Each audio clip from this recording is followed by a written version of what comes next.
Indonesia, utamanya pejabatnya harus terima kasih sama seluruh rakyat Indonesia. Karena itu aset yang sebenarnya Indonesia ya seluruh rakyat Indonesia.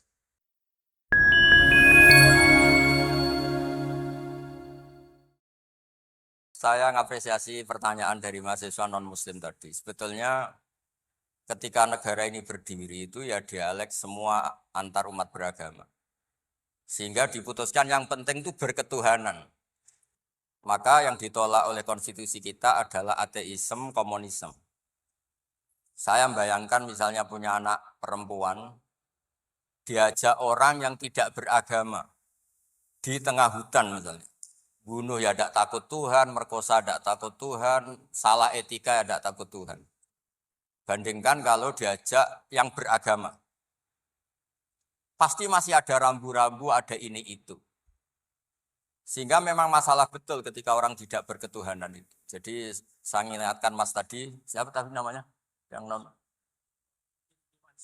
Irman saya, yang non muslim tadi itu. Siapa? Namanya siapa? Siapa? Kurang jelas. Ya, Siapa namanya? ya. Krisman. Ya. Oke, namanya Krisman. Jadi Mas Krisman ya, kalau dibilang nggak pernah ada dialog, dulu ketika negara ini berdiri, itu semua tokoh agama bersepakat. Termasuk saat itu ya ada Perindo, selain ada NU ada Perindo. Itu yang ditentang itu adalah ateisme. Karena kalau orang tidak bertuhan itu ngeri. Ngerinya itu ya tadi misalnya kita punya anak perempuan atau punya keluarga, diajak orang yang tidak beragama. Misalnya berzina ya tidak takut dosa, merkosa ya tidak takut, bunuh ya tidak takut karena nggak punya Tuhan. Mungkin takutnya sama polisi ya kalau ketahuan, kalau enggak. Tapi kalau orang bertuhan ini sistem kesalehannya, sistem kebaikannya ini berlipat-lipat. Takut hukuman Tuhan, takut sosial, takut ini itulah sehingga kita bersepakat berketuhanan.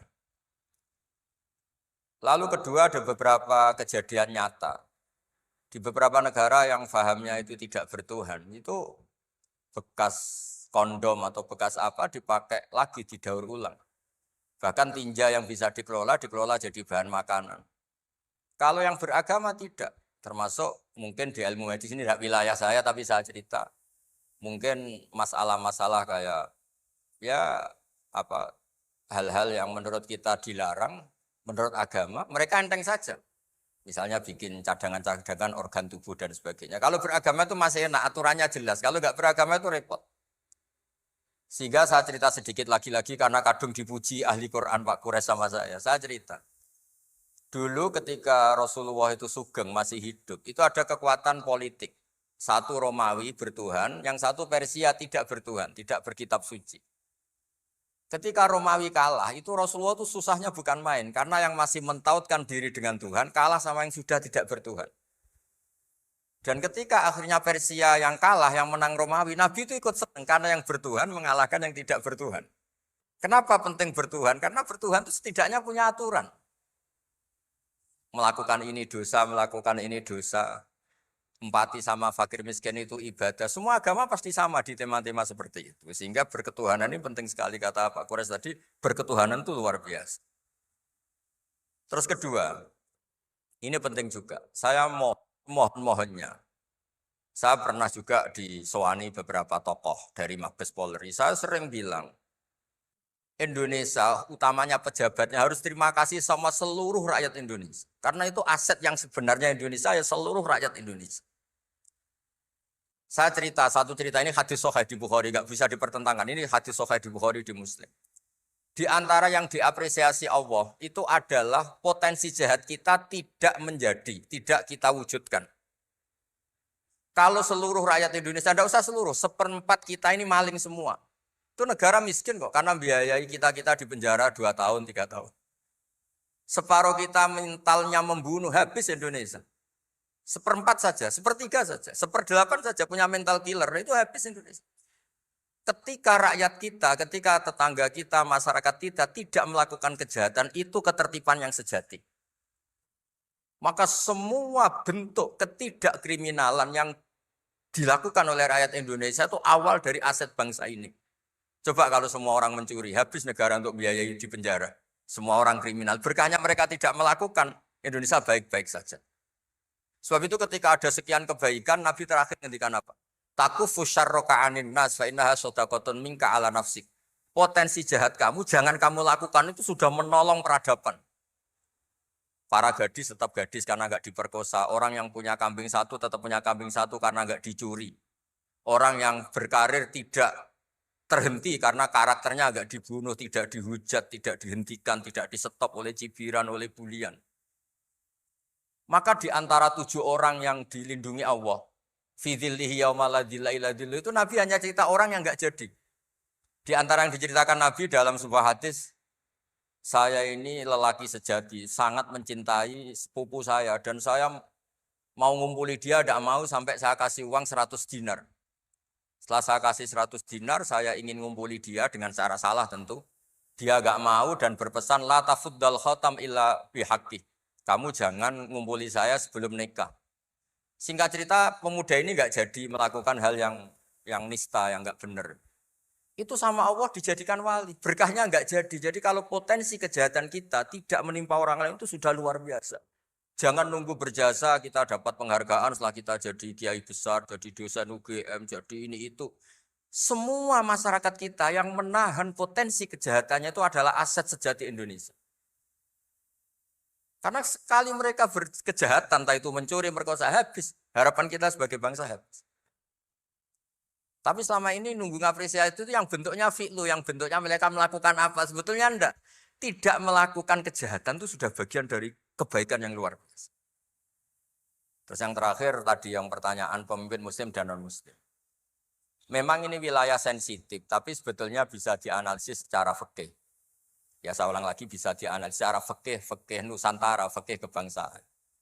Jangan dianalisis pakai fikih yang internal dalam Islam. Saya ulang lagi, jangan dianalisis menurut fikih yang di internal Islam. Kita beri contoh umum saja ya. Kita beri contoh umum saja.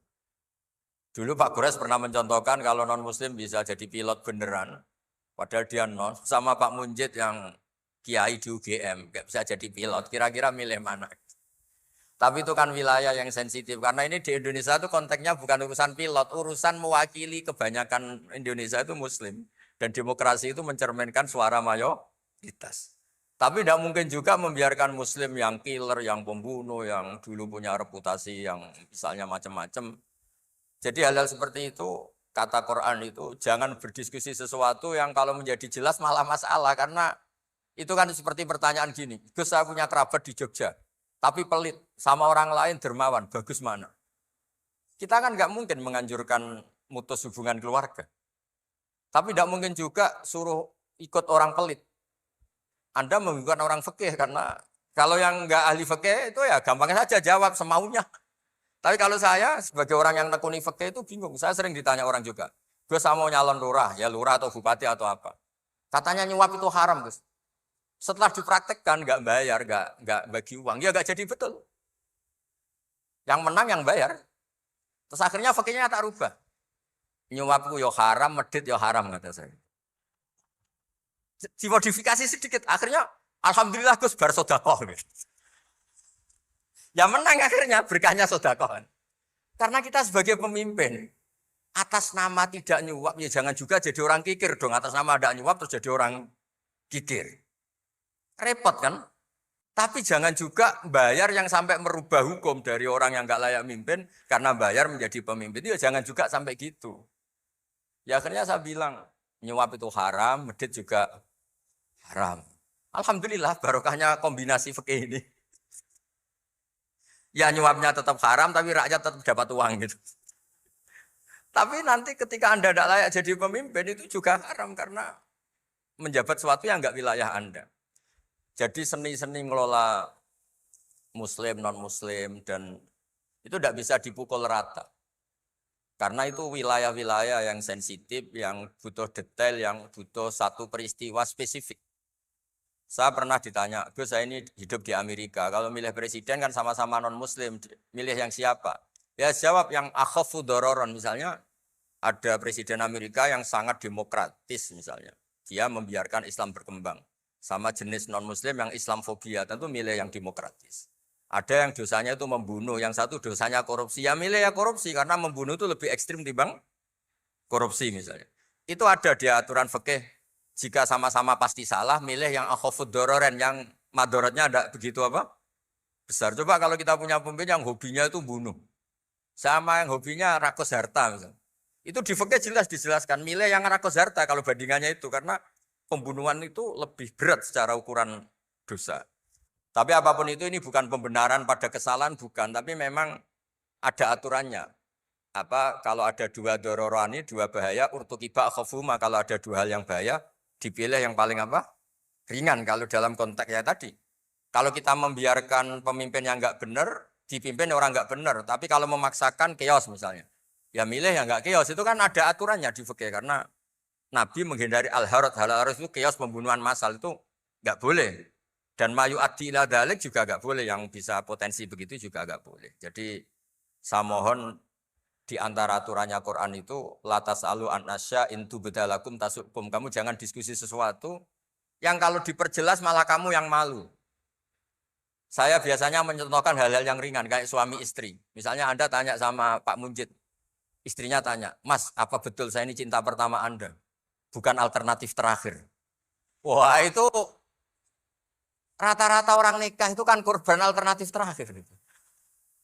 Itu kalau ditanya sama-sama konangan itu aslinya itu.